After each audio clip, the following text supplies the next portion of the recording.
All right, so we're back and ready to dive deep into something that's got Packers fans buzzing.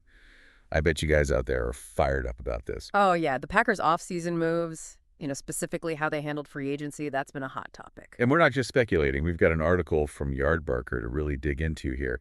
It's titled Brian Gutekunst, Overhyped Packers Free Agency Urgency. Pretty strong words right off the bat. Yeah, that's going to catch your attention for Yeah. sure. So what we're aiming to do in this deep dive is break down the analysis in this Yardbarker piece for you, understand what they're saying about the Packers' approach, and really pinpoint those areas of concern they're highlighting. Because I think a lot of Packers fans are wondering, did the team's actions really match their talk about being Super Bowl contenders? That's the million-dollar question, isn't it? And this article doesn't hold back. It jumps right in questioning whether Gutekunst, the GM, has shown the urgency you expect from a team with championship aspirations. And they don't just say it.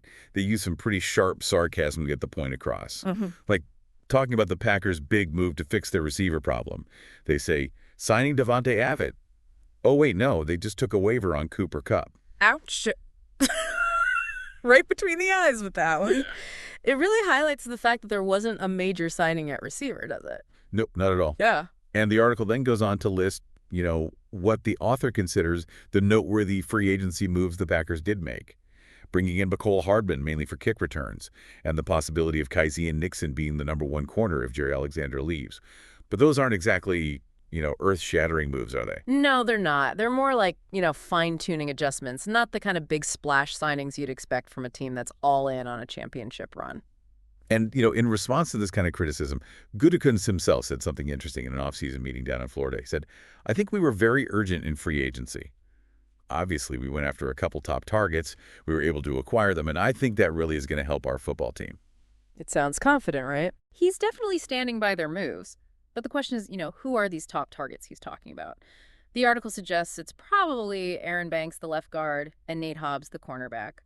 And the author does say, okay, these signings make sense in a way. Yeah, they explain the logic for you. You've got Josh Myers gone to the Jets, so Elgton Jenkins is likely moving to center, which opens up that left guard spot for Banks.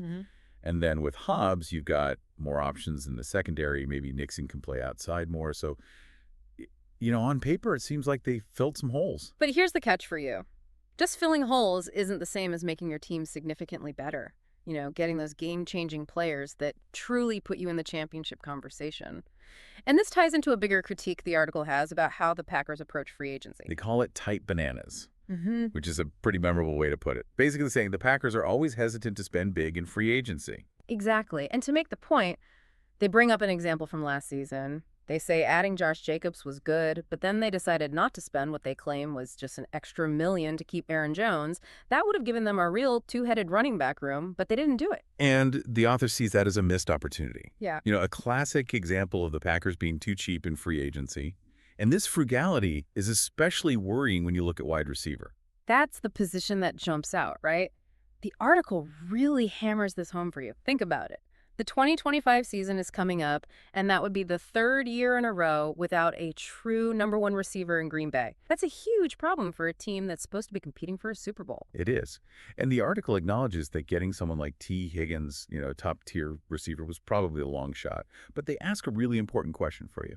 Were there other decent free agent receivers out there, guys who could have made a difference?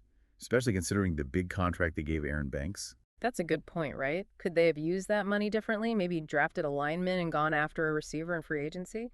The article seems to think so. And this leads right into their concerns about the Packers' draft strategy, which is something all you fans out there should be paying close attention to. Because the author predicts, based on Gutekunst's history, that they probably won't use their first-round pick on an offensive weapon. That's a bold prediction, but they back it up with Gutekunst's past moves. They even talk about a specific scenario. What if a guy like Emeka Egbuka, a talented receiver, falls to the later part of the first round? They say passing on that, especially if they're still having problems with dropped passes, would be a big mistake. It would. And what's interesting here is the author isn't just saying they messed up free agency. They're saying their whole philosophy might be off. They say they want a championship, but they're relying on the draft to fix a key problem on offense. Yeah, it makes you wonder, are they really all in, or are they hoping for the best with these young guys? And speaking of other needs, the article touches on those two edge rushers and the defensive line. They point out that Gutekunst has a history of drafting a lot of defensive players, 33 out of 72 picks in his career. So it seems like that's where he likes to build through the draft. Which kind of reinforces their point, right? If they're not spending big on free agents and they're drafting mostly defense, then what's the plan for the offense, especially at receiver? It seems like they're banking on those young guys making a huge jump in performance. And that's a big gamble, isn't it? Because we saw how they played last year. Was it good enough to be a Super Bowl contender? Not really. So that's the question mark hanging over this whole offseason. And the draft is coming up fast. Okay. The article reminds us it's April 24th to 26th, right there at Lambeau Field. So all eyes are going to be on the Packers. And the author throws out an interesting idea. What if all that attention, the pressure of hosting the draft, leads them to make a surprise pick? Something totally unexpected. It's fun to think about, right? It is. Would they go off script and make a big splash pick just because of the spotlight? Who knows? But here's the thing for you. Even if they do something surprising, the author still thinks this offseason has been a letdown. They call it undoubtedly lethargic no matter what happens in the draft. So that's pretty clear, right? This article is not impressed with the Packers offseason. They're saying there wasn't enough urgency in free agency, that the lack of a number one receiver is a glaring weakness, and that their draft strategy might not fix it. And it all boils down to this for you. Have Brian Gutekunst's moves actually made the Packers a real Super Bowl contender?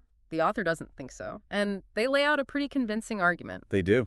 And that leads us to a final thought for you to chew on. Given everything we've talked about, what's the single most impactful move the Packers could realistically make in this draft? Something that would show they're serious about winning a championship right now. It's draft week, it's crunch time. Yeah. What would make you believe they're truly all in? That's the question every Packers fan should be asking themselves right now. So thanks for diving deep with us, and let's see what happens on draft day. Absolutely. It's going to be fascinating to see how this all plays out. Thanks for listening, everybody.